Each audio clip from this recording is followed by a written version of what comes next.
It is so obvious that so many persons are always confused whenever they are in front of their employer. So many employees will end up saying, there's no job. I'm done with school. I'm done with service. And now I'm looking for a job. There's no job out there. Whenever I go to search for a job, I'm not being favored by my employers out there. Now, what you should know is this. Many employers out there or owners of companies or CEOs will not want to employ a mediocre. They want to employ you because you're having something to bring to the table. Now, many companies and businesses out there want to minimize costs and maximize profits. Whatsoever will take out so many things and resources out of the company will not be needed, but whatsoever will bring in so many resources and profit to the company is what the company is concerned about. So what you graduated with is not really their problem. Their problem is what you are bringing to the table and the problem you are in to solve and how you want to solve it. So the more you keep shouting there are no jobs, people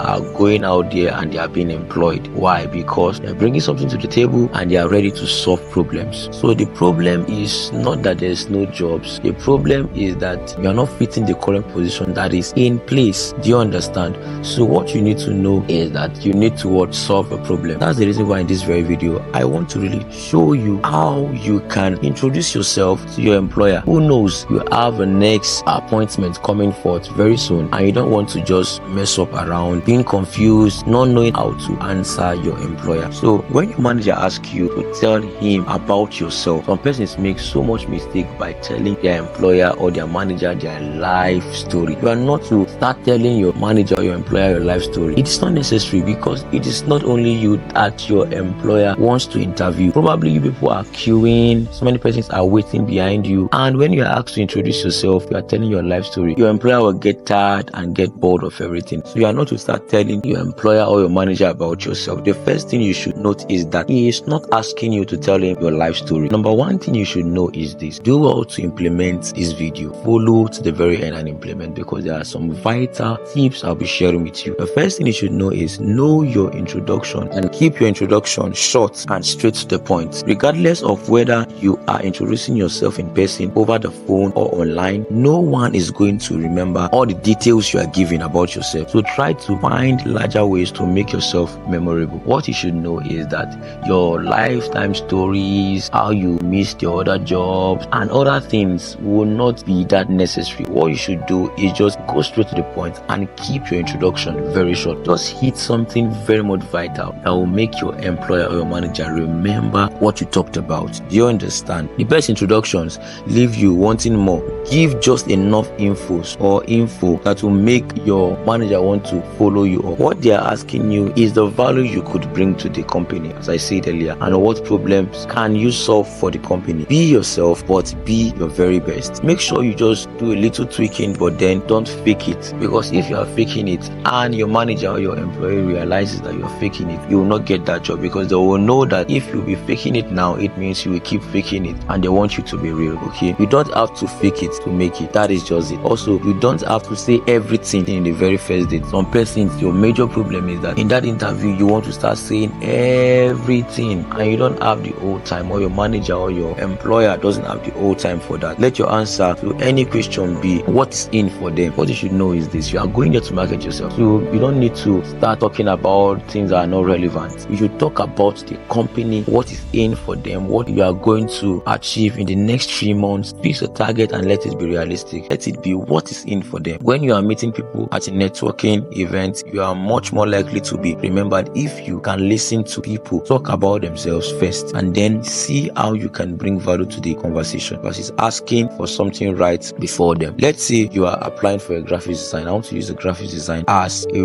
very important example, okay? But then you can put in your own skill there and just do a little tweaking, okay? What you should know first if you are applying graphics design role or you are being interviewed, you can use this concept and I'm very sure you are getting your next job. Okay, so first thing you should know is success, the second thing is strength, and the third thing is situation. So you can call it 3S so that you wouldn't forget it. So the first S, which is success, you will put it this way. You will say, I have been a graphics designer for 3 years now and I specialize in helping companies to create attention grabbing designs for more paying leads, and in the last 3 years I have helped several companies in creating designs. Wow. wow, that is awesome. Now this is your success.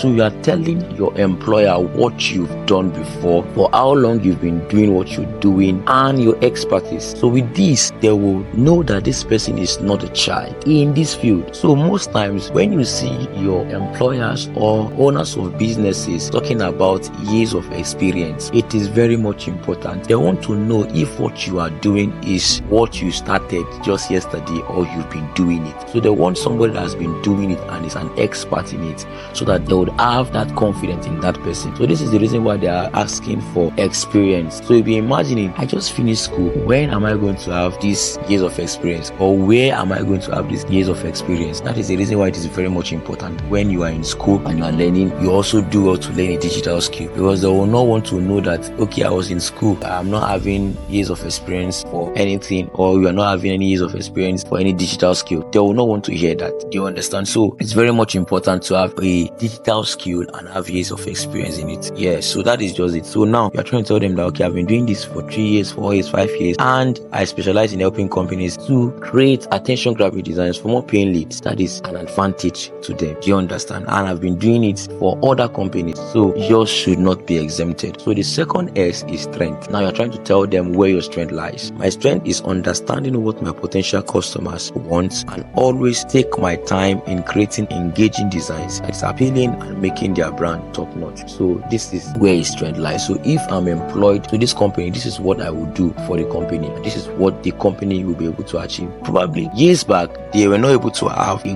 good graphic designer that will create attention grabbing designs, or an employee that will understand their potential customers, but now they are having somebody. Do you understand? So the situation, which is the last S, is how does it apply to this situation? What am I looking for in a company that I could add value to? Then ask a question like, is this what the ABC company needs? Whoever asks questions controls the conversation or is in charge. So now you try to check out the situation on ground. Yes, what is the company trying to achieve? What is their predicament, and what do they really want? Now you've told them about your expertise already. You've told them how you can put in your strength and your effort. So now you don't really know what the company is really suffering from or what they need. So you now be the one to talk about, okay, what is really the situation on ground? Do you understand? You now try to ask questions, because if you're not asking questions, you will not really know the problem that the company is facing. So when you ask questions, you will get to know. When you know, that is now when you will now use your expertise to now tell them, okay, this is how I'll be able to achieve the solution to this problem. If you can solve your problem, you have gotten the job. So the difference between the person that came with a